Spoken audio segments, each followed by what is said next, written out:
Bom, então, gente, voltando, agora eu vou mostrar para vocês o conteúdo de cetonas, tá?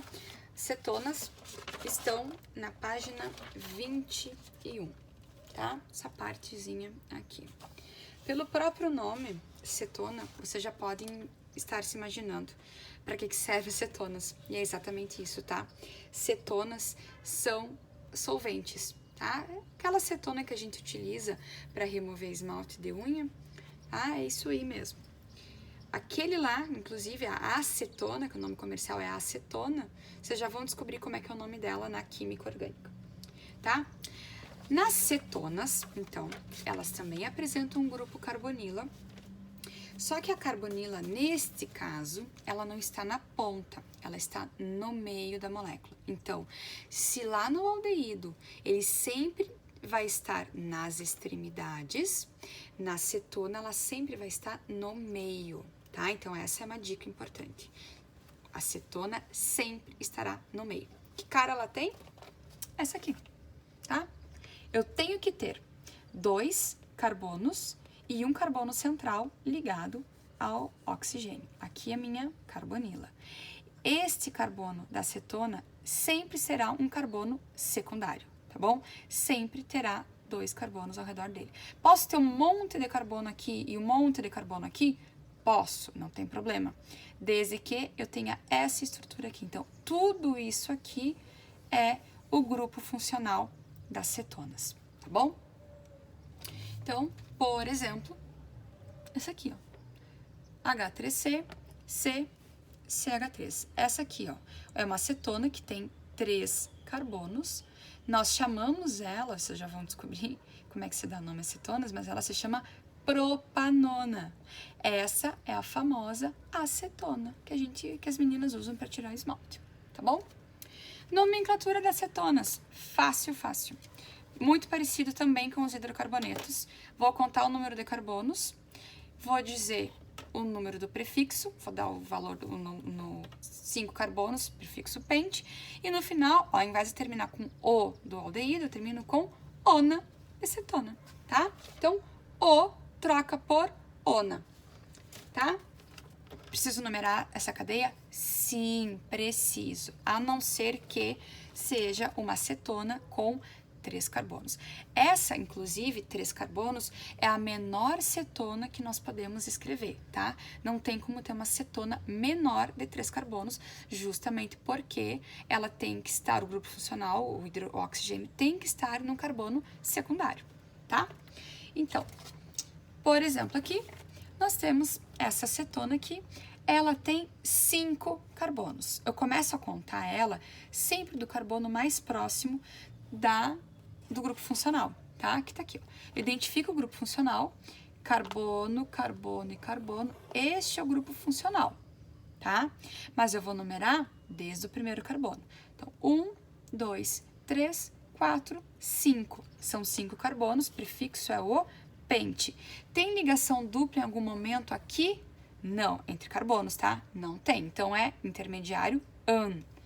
Então, em qual carbono se encontra a carbonila? No carbono 2, então eu tenho que identificar. Então, eu vou ter pente, porque é 5 carbonos, e no carbono 2 eu tenho a ona. Então, pente 2, ona, tá bom? E se eu tivesse uma ramificação, um grupo substituinte na cadeia carbônica, como é que eu faço? Do mesmo jeito que eu já fazia para os hidrocarbonetos e como eu ensinei nos aldeídos. Eu vou identificar o ramo, por exemplo, aqui. Esse aqui, primeira coisa, identifica a cadeia principal, tá? A cadeia principal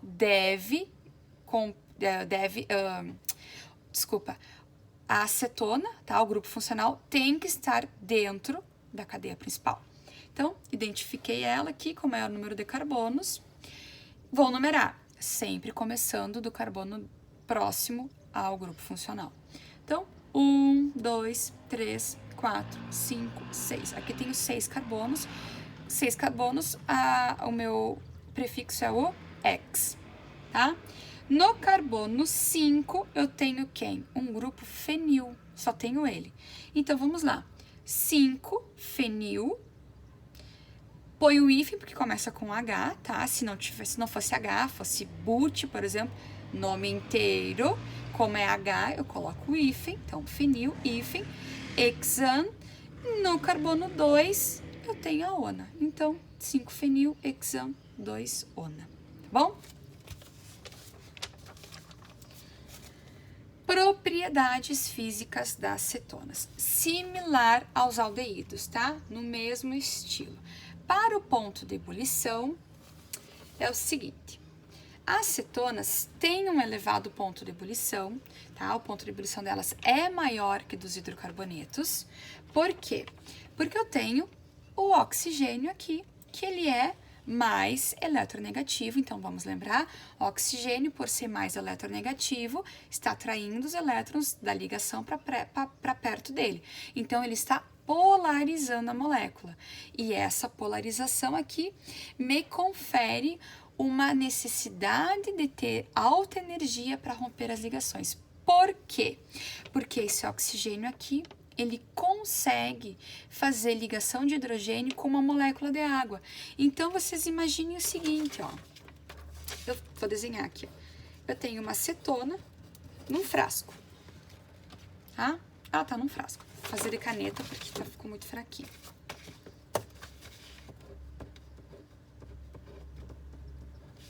Eu tenho uma cetona lá num frasco e eu vou colocar ela em contato com a água.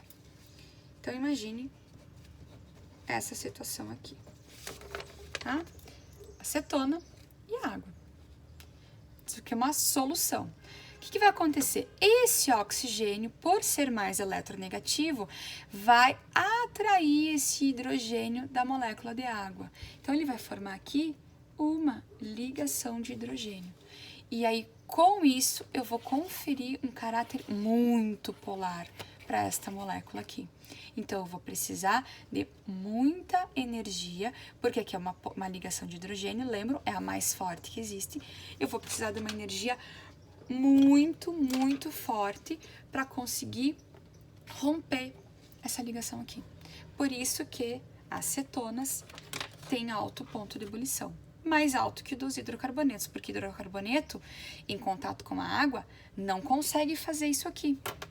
Então, eu tenho uma ligação fraquinha e para romper a ligação entre água e hidrocarboneto, qualquer energia é necessária, tá? Já rompe. Aqui não. E se eu tiver no mesmo frasco, tá? Um monte de cetonas, elas estão por ali. O que vai acontecer aqui? Vou mostrar para vocês um desenho. Já tô terminando. Imagine essa situação aqui.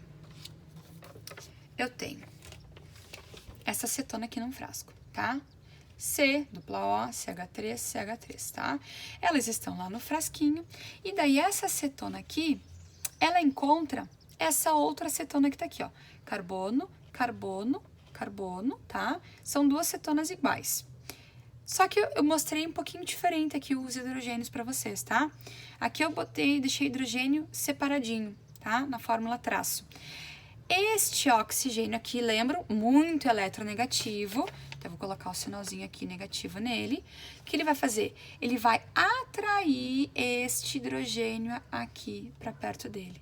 E essa atração aqui vai formar uma ligação de hidrogênio, que é muito forte e que para eu poder romper essa ligação aqui, eu vou precisar o quê? De muita energia.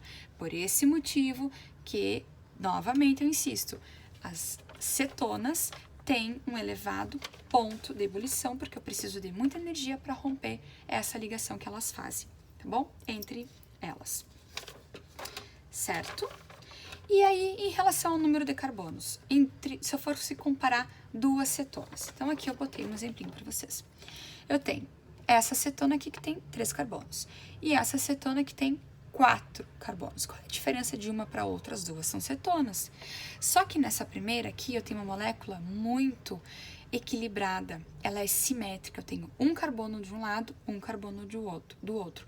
Então, pela simetria dela, eu vou conferir uma alta estabilidade e eu vou precisar de muita energia para romper as ligações entre várias outras cetonas iguais a essa num frasco. Já para essa cetona aqui, ó, eu não tenho uma simetria. Eu tenho um carbono de um lado e 2 carbonos do outro. Então, por esse motivo, eu vou precisar de menos energia. Não que eu não vá precisar, mas eu vou precisar de menos energia para romper as ligações, tá? E também eu posso dizer para vocês que conforme eu vou aumentando o número de carbonos numa cadeia carbônica que tem as cetonas, eu estou fazendo o quê? Estou deixando a molécula muito complexa. E aí, quanto maior o número de carbonos, também mais energia eu preciso ter para romper as ligações. Então, maior vai ser o meu ponto de ebulição. Se eu tiver uma cetona com 10 carbonos e uma cetona com 12 carbonos, quem é que vai precisar de mais energia para ser rompida? Aquela que tem 12 carbonos. Tá bom? Certo, gente? Em relação à solubilidade, acho que eu já falei para vocês, mas também são similares não, acho que a solubilidade eu não falei ainda. As cetonas, elas são similares aos aldeídos, tá? Falei antes, elas podem fazer ponte de hidrogênio entre a água, por esse motivo elas são solúveis, tá? E quanto maior o número de carbonos numa cetona, menor vai ser a solubilidade. Por quê? Vamos lembrar por quê? Porque eu estou aumentando a porção apolar. Então, imagine essa situação aqui, ó. Um monte de carbono, no final, uma cetona, e essa aqui, pequenininha, assim. Tá? Olha só, essa primeira cetona aqui tem um número muito grande de carbonos. Essa porção aqui é aquela porção apolar. E essa porçãozinha aqui, como eu só tenho 2 carbonos, é a menor cetona que eu tenho, esta cetona aqui toda é polar. Então, se ela é polar, ela vai ser muito solúvel em água. Essa daqui vai ser pouquíssimo solúvel em água, porque a porção apolar dela está se sobressaindo sobre a porção polar. Eu tenho só um pedacinho aqui que é polar. Então, eu vou ter uma cetona muito pouco solúvel em água. Certo, gente? Então, para agora, nós vamos fazer juntos os exercícios do livro integrado da página 23, tá? Esses exercícios aqui. Eu vou terminar esse vídeo, que já tá com 13 minutos, e eu vou voltar num terceiro vídeo fazendo só a resolução de alguns exercícios. Nós vamos resolver poucos exercícios e depois eu vou dar a instrução do tema de vocês, tá bom? Já volto.